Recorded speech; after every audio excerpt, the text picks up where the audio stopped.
Hello guys and welcome back to episode 23 of What If Civilization Started Over. In the last episode we had more colonization over here in America, where we had the English team officially stop their colonization expansion. We had the Irish team expand quite a bit, and primarily the Iberian team got a lot of land. We also had the Iberians landing in South America, as well as the Germans landing down here in South America. And obviously the main thing, the scramble for Africa just happened, with only 4 sovereign nations on the continent. We have South Africa, this country right here, Morocco, which is still one of the strongest countries in the world, and Egypt. Anyways, we're just gonna head straight into the video, and what a better place to start than right here in Iceland, where the eastern side of the country starts breaking away, and eventually this is how it looks. But then we even have this kind of city-state area breaking away as well, looking something like that, cutting it off from a lot of their land. But the blue team isn't completely safe, as these two areas also decide to break away, leaving these areas looking like this. The capital city of the blue one, right there, of this blue one right there, and of the pink one right there.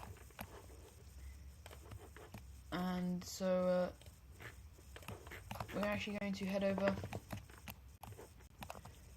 to inside here, as Romania, as we know, basically Romania is they kind of want their empire back, but they really can't go this way. So they're kind of eyeing up this country, and they're like, you know what if we go after them? And so that is what they do. They come into the purple team and take the capital, and yeah, it's kind of GG's for them. And then they do another thing, as they invade into the pink country, but that is not before the Russians join in as well, taking Crimea and the capital as well. Eventually the country is split in half, and the border is going to look something like this, while the rest of this area is going to head over to the Russian team. And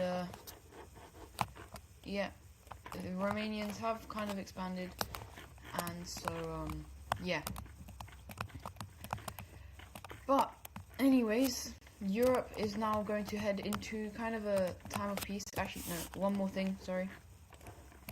The French team is going to invade into this country, and yeah, it genuinely is probably one of the quickest wars.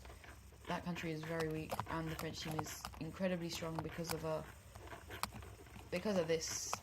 But anyways, the Europe is going to head into an incredibly long kind of standstill, as a lot of, apart from Iceland obviously, a lot of these countries in Western Europe are friendly. The countries over here in Central Europe are friendly. The Russians don't really have anywhere to really expand in Europe. These 3 guys are kind of friendly. And obviously the main one, we have the triangle team and the square team, kind of preventing anything from happening. And so yeah, Europe eventually goes into quite a long standstill, but we do have the yellow team and the Germans working out. Well, it's not really working out. They're kind of scrambling to get as much land as possible. But Greenland looks something like this after their little war. No, not war, sorry. After the agreement. And we have the yellow team continuing their exploration into North America as they take quite large amounts. However, the Iberian country isn't going to be taking probably as much land as they could.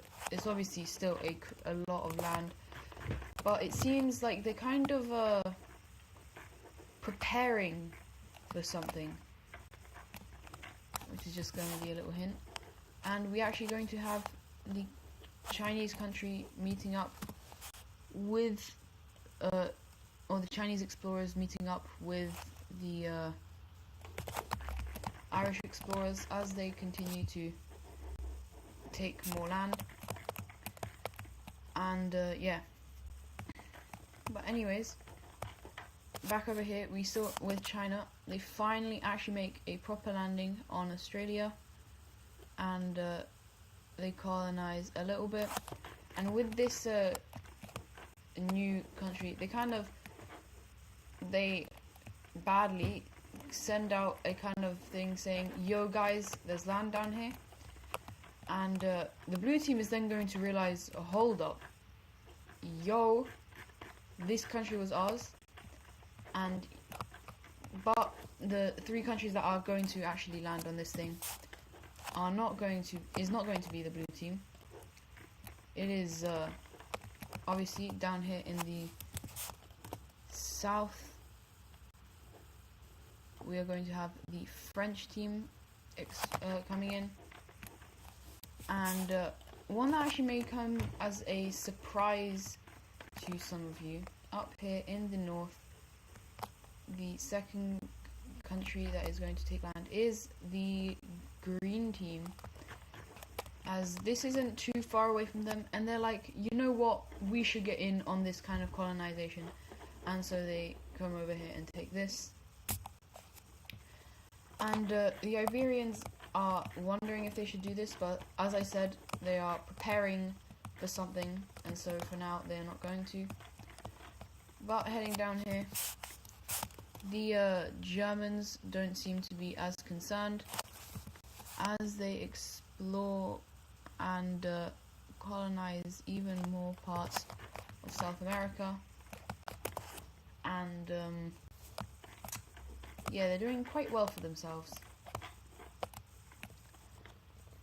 Anyways, inside of Central Asia, the Russians are just gonna kind of come in and be like, yo, this is our land now. And no one's really gonna argue with them, as the Russians are quite strong right now. But anyways, inside here, this country is just going to kind of pop a little country out. They can't hold on to the new land that they gained, and yeah, actually, is this? Oh, this area has got provinces. Ooh. Okay, right. Let's fix this up. The orange team is going to get that, while the pink team is going to get this land back like this, and this is how the new country looks. And the capital city of this country is going to be right there on the major city. And so a new country has popped up inside of Central Asia. And once again, this area is quite unstable. It's not very it's also not very friendly. And we even see two new countries popping up.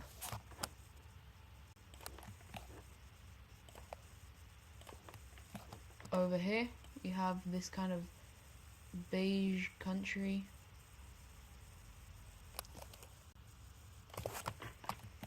And then we have one country popping up over here, and I'm debating, I'm gonna make it like a nice light grey, maybe. Let's see. Yeah, fine. We'll make it like that. And then the capitals of these two places are going to be right here. And this one doesn't have a major city. So they're going to promote one of their towns to a major city and make it their capital. Anyways, these guys are still quite large, but obviously Central Asia is looking a lot more clustered up. Anyways, once again, the world has gone into another kind of standstill where not many wars happen around the world. And however, we do actually have one thing happening, one major thing happening. The leader of this country is going to die, and the son of the leader of this country right here is going to go down there and just say, yo, I'm king. And surprisingly, no one objects this. And well, he kind of just unites back with his father under basically what is now known as the Red Team, or the Red Empire. They are going out to claim all of the peninsula here, all of their former lands. Mainly these four countries are these five countries are most under risk, as they hate four of them. They don't really care about this one, but yeah, the Red Team is getting ready to start out an incredibly large military operation to wipe out all the countries that have opposed them in the past. And they're not even like trying to hide it. They're actively saying, we are going to attack you, but be scared. And yeah, but before they do that, they go out and they invade this country. How intimidating, huh? And everyone's kind of looking at them like, why? Especially the Square Team. They're kind of like, yo, what are you trying something over here? Because even though they never had Greece, the Red Team's always wanted Greece, and obviously the Lion Team, but they kind of have a bit more respect towards the Lion Team because they were good friends back in the olden times. And yeah, anyways, we're going to move over to this area where, as we know, this country just kind of popped out, these two countries, and they're like, you know what, we're going to unite with you. It's kind of a forceful union. What? Even though they were the ones who told this country, you better let go of it, they're like, you know what, let's take it for ourselves. And this country gets a bit annoyed because, like, why would you tell us to get rid of it if you're just going to do that? And they're like, shush, and they go away. But we actually have another thing happening, which is another addition to the Circle Alliance. I did that on the wrong way. Where is the allies? Yeah, there. Another addition to the Circle Alliance being the Blue Team over here. And as we can now see, the Blue Team spans a lot of Eastern Asia, and they are going to after that final edition, they are going to be like, you know what, it's time, we can't do this. As the Chinese team sends troops into the Vietnamese country, and a war between basically haters, as the pink Bangladeshi country actually does incredibly well, and we have large amounts of troops pouring in.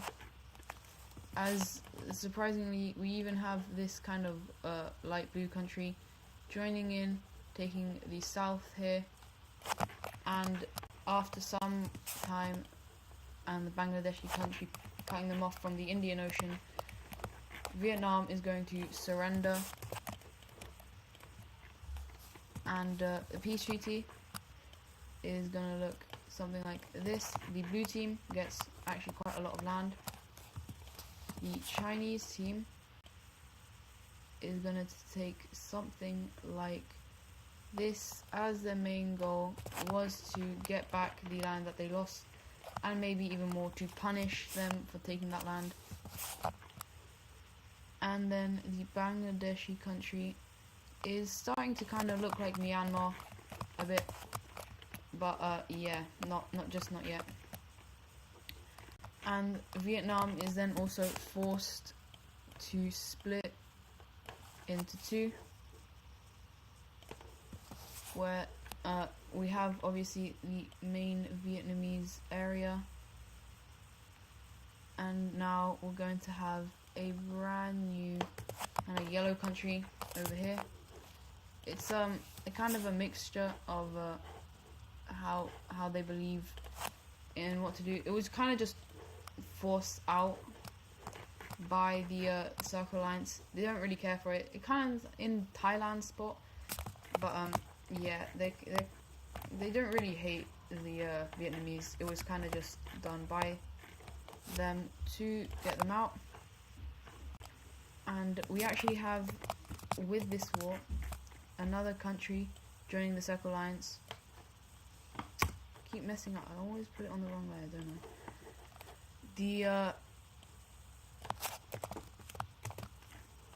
The country, this Indonesian country is going to join in on the Circle Alliance, as they are very happy with the amount of land they got, and immediately, literally a day after they join this alliance, they start invading into this country with obviously the help of China, as this country is literally no match for China. China is one of the strongest countries in the world right now. And after this, I think the last thing we will do is maybe power rankings. And so yeah, this area is going to be split between the two countries in something that looks like this, with the Chinese team getting most of the land, but the blue team still did get quite a decent amount. Anyways, as I said, we're going to do power rankings. This is going to be military power rankings. Number 1 is obviously Iberia. Number 2 is going to go over to Germany. Number 3 is going to be, I'm going to say China, actually. Yeah, definitely China. It's going to be China. Number 4 is going to be the green team. Number 5 is France. Number 6 is Ireland. Actually, no, Russia. Sorry. Russia. Which may be a bit surprising, as they are bumping up. This is basically taking in all of everything into account, because these guys, they're not being very nice to the people, if I must say. Russia. Wait, what does green team? Oh, I've already forgotten. What did I put there? Oh god, I've already forgotten what French? Why did I put a 5?